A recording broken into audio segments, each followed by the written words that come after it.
আজকে রমজান মাসের শেষ জুম্মা, জানি না এটা কার জীবনের শেষ জুম্মা। আল্লাহর কাছে শুধু আমার একটাই চাওয়া, হে আল্লাহ, আপনি সবাইকে মুমিন হিসাবে গ্রহণ করুন।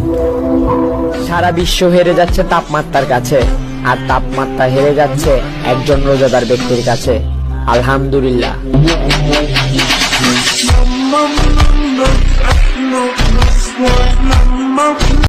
আজকে যদি এটা গানের ভিডিও হইতো তাহলে অবশ্যই শেয়ার হইতো। দেখবো এটা কে কে শেয়ার করে। أجاهد مثل القاسم والخط أسيري والخط أسيري I am proud of because I am Muslim. وأجاهد مثل القاسم والخط أسيري মা দিয়ে মসজিদ, মা দিয়ে মাদ্রাসা, মা দিয়ে মক্কা, মা দিয়ে মদিনা। যাদের মা আছে তারাই ভিডিওর কমেন্ট বক্সে একটা কমেন্ট কইরা যাও, মারে কতটা ভালোবাসো দেখতে চায় জনগণ।